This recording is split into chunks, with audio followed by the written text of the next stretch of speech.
नमस्कार, राम राम।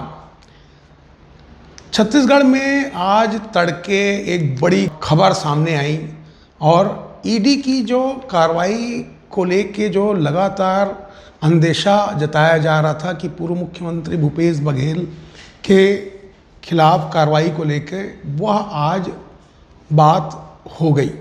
आज तड़के भिलाई स्थित पूर्व मुख्यमंत्री भूपेश बघेल के निवास में ईडी का छापा पड़ गया और उनके पुत्र चैतन्य बघेल से पूछताछ की खबर आ रही है।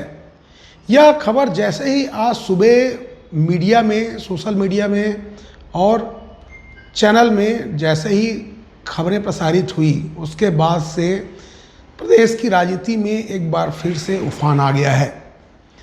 जैसा कि मालूम हो कि शराब घोटाले में लगातार पूर्ववर्ती भूपेश सरकार के मंत्रियों और अधिकारियों पर कार्रवाई की खबरें आती रही, लेकिन इस बात की आशंका जताई जा रही थी कि पूर्व मुख्यमंत्री भूपेश बघेल के खिलाफ भी ईडी की कार्रवाई हो सकती है या उनके बेटे के खिलाफ कार्रवाई हो सकती है, और यह बात आज सच साबित हो गई।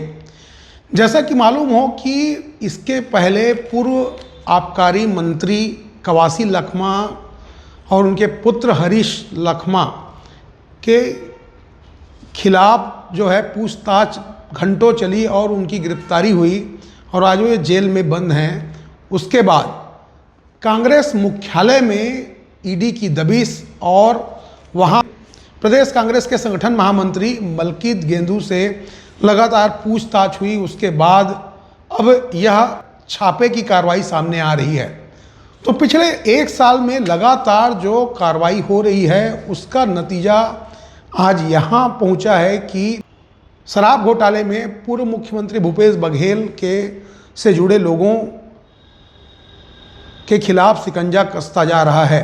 इस मामले में अभी भूपेश बघेल के खिलाफ क्या कार्रवाई हो रही है, इस पर ज़्यादा जानकारी सामने नहीं आ रही है, क्योंकि उनके सरकारी निवास में ईडी का छापा नहीं पड़ा है, लेकिन 14 अलग अलग ठिकानों में ईडी की कार्रवाई जारी है। ये माना जा रहा है अभी तक कि यह कार्रवाई भूपेश बघेल के बेटे चैतन्य बघेल के खिलाफ कार्रवाई है। इसके अलावा और भी उनसे जुड़े जो उनके निकटतम जो कांग्रेसी नेता है, उनके खिलाफ भी ईडी की कार्रवाई हुई है। लेकिन सबसे बड़ी बात ये, पूर्व आबकारी मंत्री कवासी लखमा के खिलाफ जब ईडी की कार्रवाई हुई, तब कांग्रेस में एक तरीके से सन्नाटा छाया हुआ था। किसी ने भी इस कार्रवाई के खिलाफ कोई बड़ी आवाज़ नहीं उठाई गई थी। लेकिन आज की कार्रवाई के बाद विधानसभा सत्र जो चल रहा है छत्तीसगढ़ में, वहाँ भी हंगामा हुआ। उसके बाद कांग्रेस के प्रदेश प्रभारी सचिन पायलट हो गए, या कांग्रेस के जो राष्ट्रीय मीडिया स्पोक पर्सन हैं, उन लोगों ने भी बयान जारी कर ईडी की कार्रवाई के खिलाफ में बयानबाजी की। यानी इस सारे मामले में न केवल भूपेश बघेल बल्कि कांग्रेस को एक बड़ा झटका लगा है। यह बात समझनी पड़ेगी, क्योंकि देखिए कि कहीं ना कहीं प्रदेश की राजनीति में कांग्रेस के अंदर खाने प्रदेश कांग्रेस भी एकजुट दिखाई दे रहा है, क्योंकि अंततः इस ईडी की कार्रवाई में कांग्रेस को एक बड़ा झटका लगने वाला है, क्योंकि प्रदेश कांग्रेस में एक बड़ा चेहरा भूपेश बघेल हैं। उसके बाद अगर हम देखें कांग्रेस के अंदर भूपेश बघेल, चरणदास महंत, टीएस सिंहदेव जैसे नेताओं के बाद जो दूसरी पंक्ति के नेता जनाधार वाले नहीं हैं, ऐसी स्थिति में जब भूपेश बघेल के खिलाफ अगर शिकंजा कसा जाएगा, तो यह समझ लीजिए कि कांग्रेस के लिए इससे बुरा वक्त और कुछ नहीं हो सकता प्रदेश में।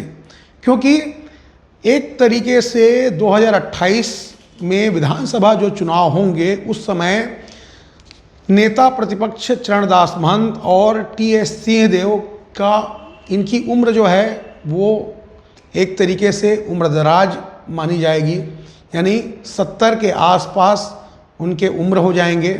ऐसी स्थिति में कोई नया चेहरा अभी प्रदेश कांग्रेस में नहीं है।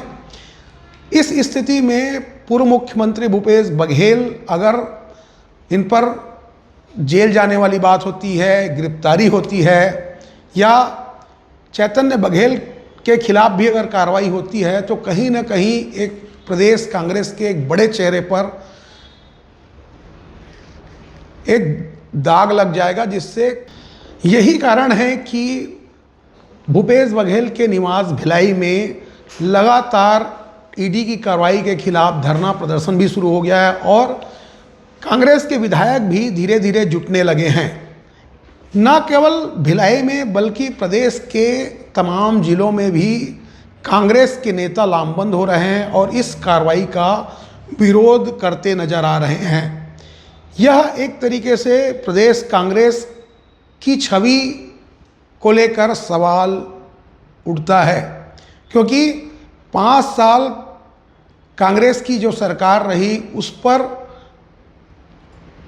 न केवल अधिकारी, मंत्री और अब स्वयं भूपेश बघेल और उनके बेटे पर अगर कार्रवाई होगी, पूर्ववर्ती कांग्रेस सरकार और कांग्रेस पार्टी पर एक बड़ा दाग लग जाएगा। इससे आने वाले कांग्रेस के भविष्य पर भी ग्रहण लग सकता है। यही कारण है कि इस मामले में, ईडी की कार्रवाई के मामले में प्रदेश की जो राजनीति है वो उफान पर है। प्रदेश कांग्रेस को झटका लगेगा। छत्तीसगढ़ विधानसभा में भी कांग्रेस के नेताओं ने हंगामा किया आज और गांधी जी की प्रतिमा के सामने धरना प्रदर्शन किया। इससे साफ पता चलता है कि किस तरीके से भूपेश बघेल के मामले में पूरी कांग्रेस जो है एकजुट नज़र आ रही है और ईडी की इस कार्रवाई का विरोध आने वाले समय में और तेज होगा, ये दिख रहा है। इसके अलावा लोकसभा सत्र में भी इस मामले की गूंज सुनाई दे सकती है और राष्ट्रीय कांग्रेस पार्टी में, क्योंकि पूर्व मुख्यमंत्री भूपेश बघेल राष्ट्रीय कांग्रेस के महासचिव हैं और पंजाब राज्य के प्रभारी हैं, ऐसी स्थिति में प्रदेश की राजनीति के अलावा कांग्रेस की राष्ट्रीय राजनीति में किस तरीके से उफान आता है, किस तरीके से विरोध के स्वर सामने आएंगे, यह भी देखने वाली बात होगी। कुल मिला के प्रदेश की राजनीति में एक फिर से कांग्रेस को एक बड़ा झटका लग रहा है।